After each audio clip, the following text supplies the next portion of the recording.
Today we will discuss what sets Lululemon apart, or discover why Lululemon stays ahead.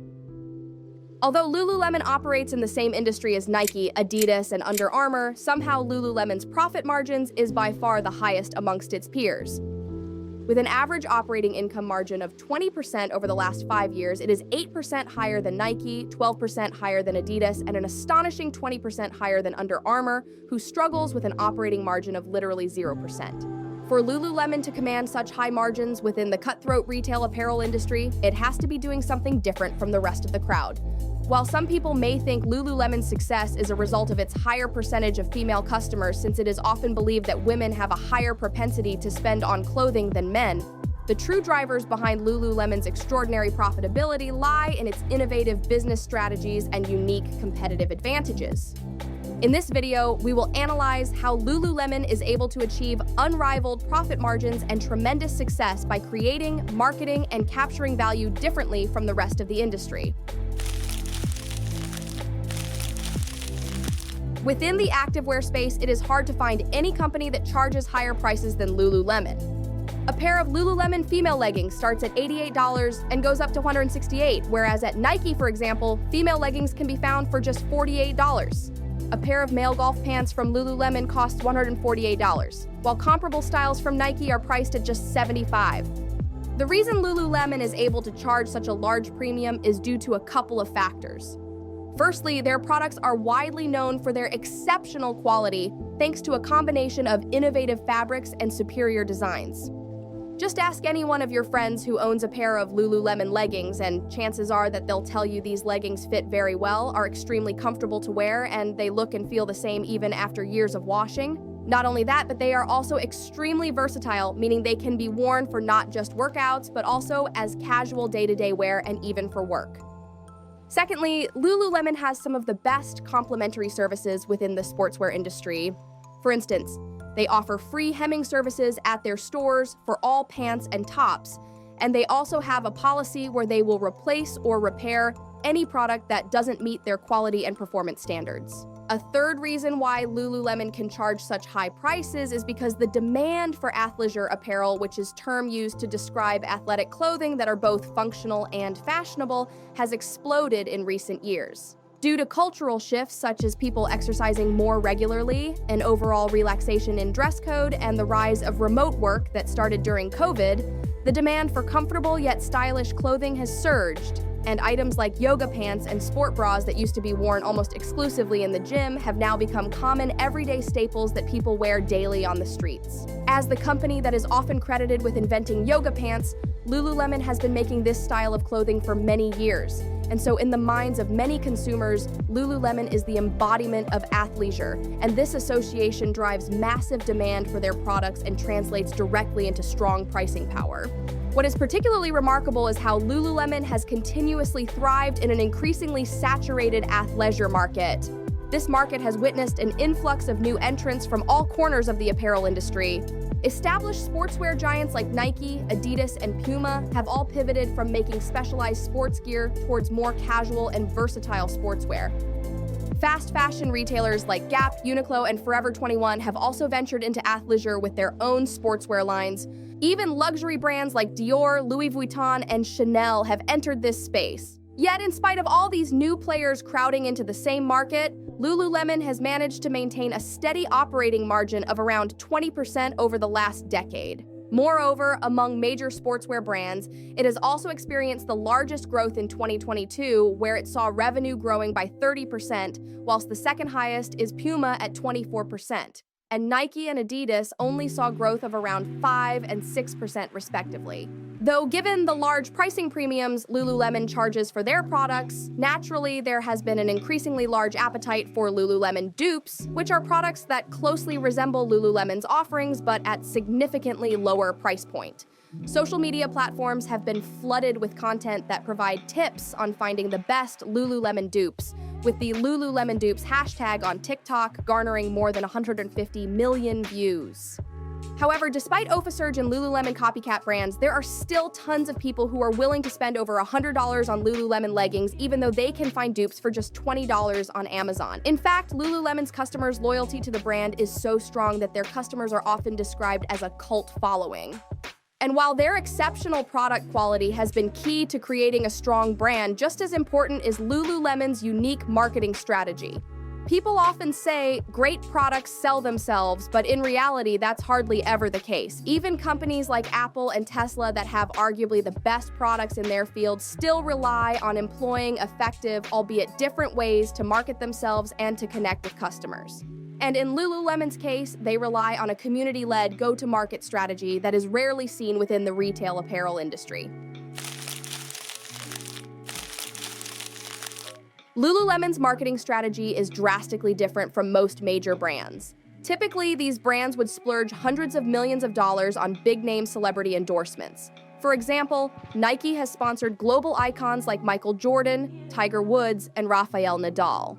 Adidas has sponsored superstars like David Beckham, Beyoncé, and Lionel Messi, and Under Armour has sponsored high-profile figures like Steph Curry, The Rock, and Tom Brady. In contrast, Lululemon opts for a completely different approach where they partner with largely unknown local fitness leaders instead, who Lululemon refers to as brand ambassadors. Brand ambassadors are often yoga teachers, local athletes, or social media influencers who can pull off the sporty and healthy image that Lululemon champions. This type of grassroots approach to marketing offers two distinct advantages. Firstly, these ambassadors are highly authentic people and are much more relatable. Unlike big-name celebrities whose lifestyles are often unimaginable to most customers, Lululemon's brand ambassadors live much more ordinary lives. They present attainable images, giving customers genuine hope that they could achieve similar fitness results by using Lululemon's products. Secondly, this strategy is also much cheaper. Aside from a small number of global brand ambassadors, most of Lululemon's ambassadors are not paid any money, but are instead compensated with perks such as free Lululemon apparel, priority access to new products, and most importantly, exposure to Lululemon's customers.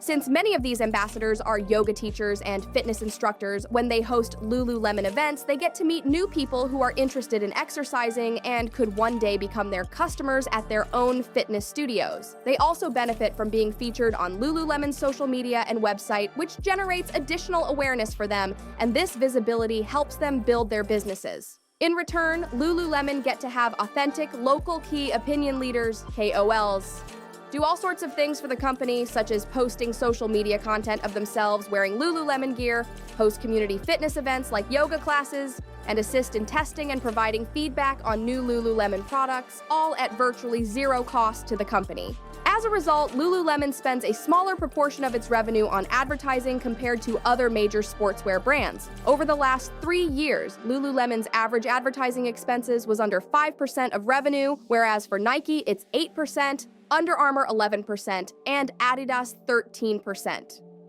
This is a big part of the reason why Lululemon's operating margins are so much higher than the others. But aside from being a cost-effective way to market the brand ambassadors play another important role for Lululemon. They are facilitators that bring people together to form a vibrant community centered around exercising, which Lululemon fondly refers to as the sweat life. Brand ambassadors would often host free yoga and meditation classes at Lululemon stores, where attendees can then socialize with each other afterwards. Every week, many of Lululemon stores would push their products aside, roll out yoga mats, and turn these spaces into yoga studios.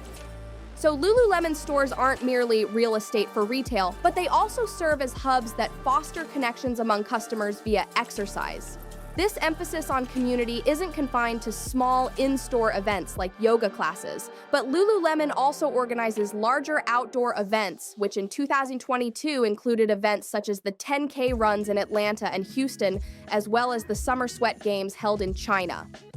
Through these extensive community-building initiatives, Lululemon instills within its customers a profound sense of belonging to the sweat life community, one that empowers them to lead healthier and more fulfilling lives.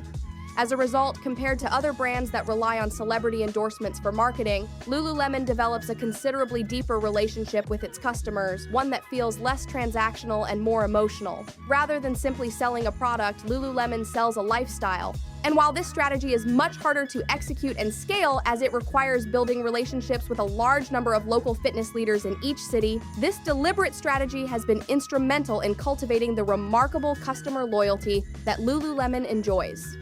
Lululemon's distinctive go-to-market strategy has allowed the company to effectively communicate the value of its products and brand to customers. However, for any company to actually benefit from the value their businesses have created, they would need to be able to capture that value. And Lululemon does so brilliantly with a business model that is once again different from the rest of the industries. To maximize the amount of value it captures, Lululemon operates a primarily DTC business model. Lululemon's DTC segment makes up 90% of their total sales. This is nearly 3 times higher than other major brands like Nike, Adidas, and Under Armour, whose DTC segment made up only around 36% of all sales on average over the last 5 years.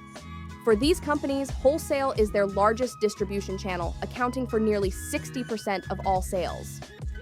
The reason why a DTC model allows for higher value capturing is because the wholesale model involves selling products at a discount to middleman retailers such as Dick's Sporting Goods and Foot Locker, who then resell the products at a markup to the end consumers.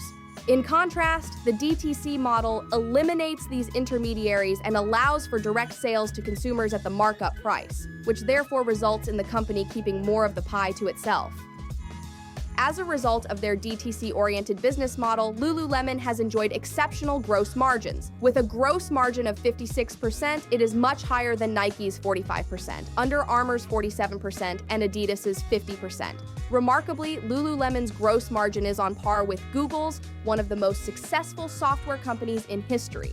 Given the potential for higher margins with a DTC business model, it is unsurprising that other apparel brands have been shifting towards this model over the past decade. For instance, Nike unveiled its consumer direct offense strategy in 2017, leading to the company's exit from roughly half of its retail partnerships 4 years later.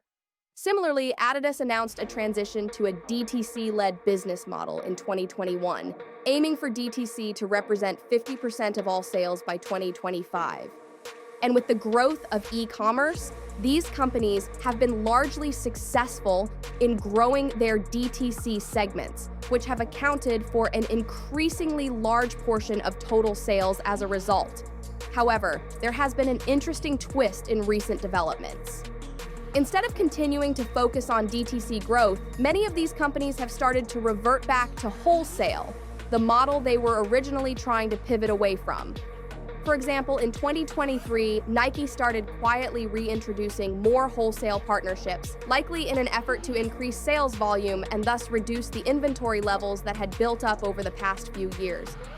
Adidas is also rethinking their bet on DTC as their DTC segment continues to decline after cutting ties with Kanye West, whose Yeezy business used to account for 7%, 1.7 billion, of Adidas's total revenue in 2021. Columbia Sportswear is another brand that is shifting back to wholesale, as evident in their recent announcement to double down on wholesale growth. So despite of DTC's potential to boost profit margins, brands that have traditionally relied on wholesale are finding it challenging to fully transition to a DTC-oriented model, even in the midst of the e-commerce boom. Unlike many other brands that only saw their DTC segment grow as a result of e-commerce, Lululemon, on the other hand, has always maintained a predominantly DTC business model throughout its history, even before the company ventured into e-commerce. Lululemon's DTC segment has consistently made up over 90% of total sales every year since 2008, which is as far back as their publicly available data goes. Long before the e-commerce era, while other sportswear brands were still selling mostly through wholesalers, Lululemon was already selling DTC exclusively through its own physical retail stores. By doing so, Lululemon effectively controlled the entire supply chain where they designed, produced, and sold their own products directly to consumers, a strategy known as vertical retail, which Lululemon's founder Chip Wilson claims is a strategy they've pioneered and that Apple and Tesla had copied from them. Now, whether Apple and Tesla actually copied Lululemon's vertical retail strategy remains very much debatable. What is for certain, though, is that Lululemon was one of the earliest major apparel brands to go direct to consumers. And a key factor in their success with this business model is their ability to strike the right balance between offline and online distribution channels. In recent years, we have seen many startups attempt to disrupt all sorts of markets with a seemingly simple online DTC business model. Whilst there have been a few success stories with companies like Allbirds and Everlane, the number of startups that ended up failing is too many to count. Factors that have led to their demise include high customer acquisition costs driven by a surge of online ad prices, as well as generous return policies that have become the industry standard worldwide. A common scenario experienced by most of these failed startups involves spending a fortune on ads to convert online traffic into customers, only for those customers to then return the product due to sizing issues or other reasons, making it incredibly difficult to turn a profit. However, this is less of an issue for Lululemon thanks to its extensive network of company-owned physical retail stores that they've built up over the years. With physical stores, not only can customers try on the products first before purchasing, which reduces the likelihood of them returning the products later, but they can also become better educated about the products with salespeople there to answer any questions they have. And physical stores are therefore a critical component of Lululemon's DTC strategy, and Lululemon has built just enough physical stores so that customers can familiarize themselves with the products and then make purchases off e-commerce effectively. This is why many brands that used to sell exclusively online are now opening physical stores as well. However, this model does come with its own challenges, such as the high capital requirement for store leases and finding the right personnel to manage and operate the stores. Nonetheless, Lululemon's successful execution of a DTC-oriented business model, a strategy that has proven to be challenging for both small and large companies to replicate, is one of the key reasons behind their exceptional profit margins. The unique ways in which Lululemon creates, markets, and captures value has resulted in tremendous growth for the company. In 2019, the company announced a growth initiative called Power of Three, which set out an ambitious target to double men's revenues, double digital revenues, and quadruple international revenues within 5 years by 2023, to which the company completed a year ahead of schedule. In fact, their growth has been so strong that the company even announced a Power of 3x2 plan in 2022, where they aim to repeat their performance of doubling men's revenue, doubling digital revenues, and quadrupling international revenues again over the next 5 years. However, the business world is never without challenges and uncertainties, and some of Lululemon's recent strategic moves have raised questions from critics. For instance, their poor acquisition of Mirror, the at-home workout hardware company, made at the peak of the at-home fitness boom during COVID, has resulted in the company writing off nearly the entirety of its $500 million acquisition. Their recent partnership with Peloton to offer digital classes is part of an attempt to pivot the failed hardware business into a new software business called Lululemon Studio. But with at-home fitness looking like a thing of the past, the success of this venture doesn't look too promising. Additionally, in 2022, Lululemon has also entered into new sports categories like golf, tennis, and hiking, and they even expanded into the competitive footwear market, placing them in direct competition with Nike again, only this time on Nike's home turf. Some critics are questioning whether these moves are overextending the company, with the concern that Lululemon might turn into a jack of all trades but a master of none. Yet regardless of the answer, these new ventures only represent a small portion of the company's overall business. The fact that remains is that Lululemon's core business is still extremely robust thanks to their competitive advantages that were born out of previous innovations. For example, their innovations in products has given them seemingly unmatched product quality and made them the embodiment of athleisure. Their innovations in marketing has resulted in a cost-effective way of building up a strong community of loyal customers who continue to buy their expensive products despite of a huge range of cheaper alternatives, and their innovations in business model by going direct to consumer when everyone else still relied on wholesale has enabled them to capture additional value. Together, these innovations have not only helped Lululemon retain profit margins, but they have also fueled the company's continuous rapid growth and market share expansion, placing them in a position where they are still very much ahead of its time, at least for now.